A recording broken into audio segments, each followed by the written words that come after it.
everybody. Welcome to Tableside Talk. My name is Cam Kelly. I'm a commercial real estate broker with the Langert Commercial Group, and to my right is our principal and founder, Evan Langert.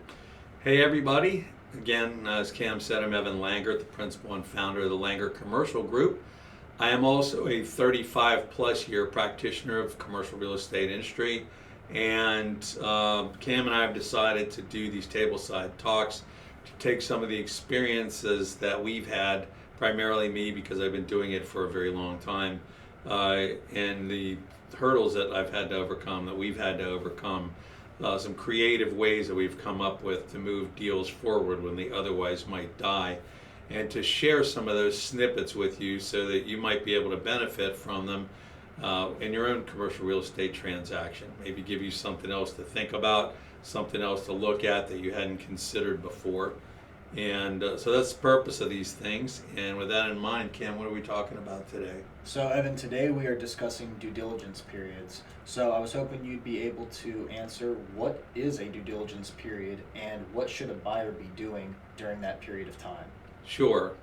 So due diligence period, after you've negotiated the business terms and gone under contract to purchase a commercial real estate property, you normally have what's called a due diligence period, which is a period of time for you to examine everything about the property that's pertinent, everything about the deal that's pertinent, to make sure that you really want to move forward and buy this property. Usually when you go under contract, you've taken a look at the property. You might have gone in a space or two.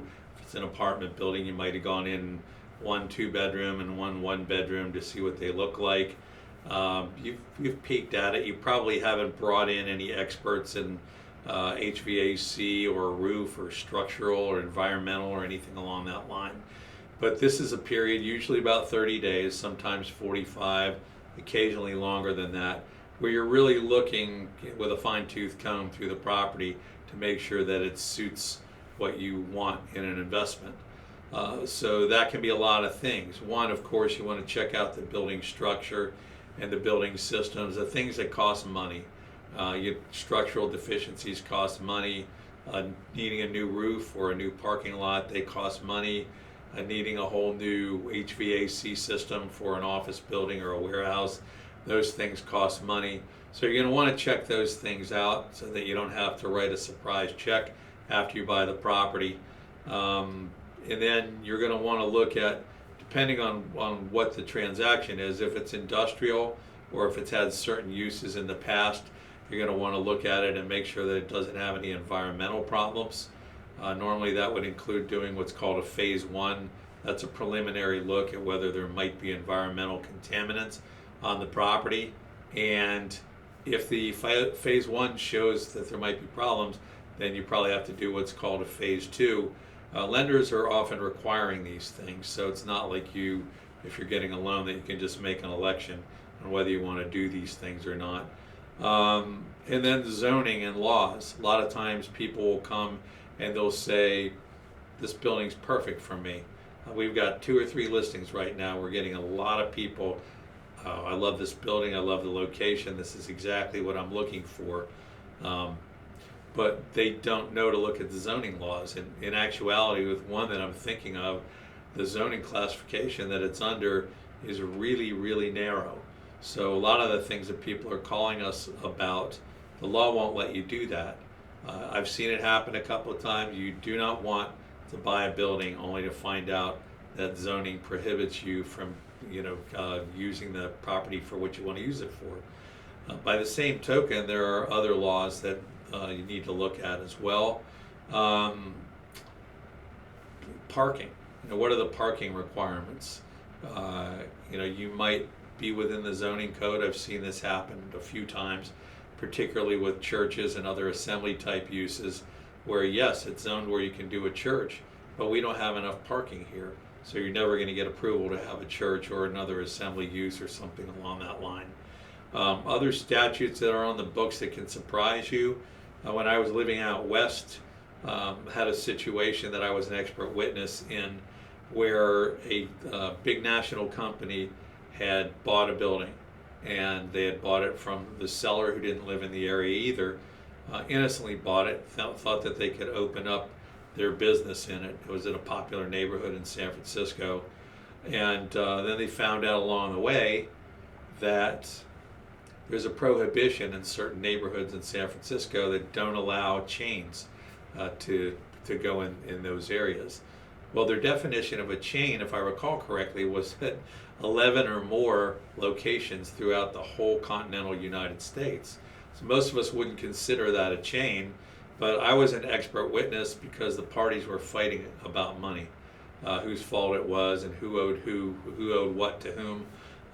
And so really neither the seller nor the buyer checked out the applicable statutes to find out whether this was a suitable building for them. So it was a big hot mess. Whether it lays out well for you, you might want to do a test fit with your architect to see whether the building lays out to do what you want to do. Might see if it has enough power with certain uses for what you want to do, and if it doesn't, can you upgrade it, or is there even available power on the grid to where you can upgrade the power? Floor loads, depending on what your use is it going to support what we're putting in here? Things along that line. But really anything and everything that might stop the building from being suitable for your use, or that might cost you a bunch of money once you get in there, are things that you ought to be looking at during the due diligence period. I will note that the vast majority of the time, your financing is a completely separate contingency.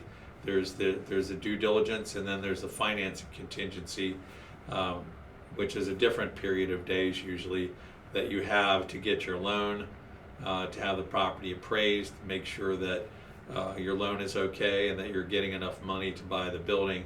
The thing about these due diligence and financing contingency periods is if during a due diligence period you see anything that makes you not want to buy the property, you can terminate and you can get your money back. So contracts are usually written loosely. You don't need a reason at all. You can just, on day 29 of a 30-day due diligence period, you can just write and say, we've been looking through everything and we're just not looking to move forward, and then you can get your money back. Financing contingency, you usually can only get your money back if the financing fails. So those are two things that are very part and parcel and extremely important in any purchase situation. Cam and I are always happy to talk to you individually about your purchase.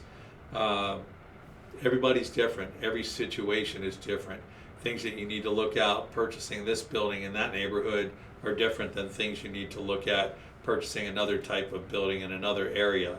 So give us a call. We make ourselves easy to find, and we're very happy to speak with you about your situation. With that, have a great day. Thank you.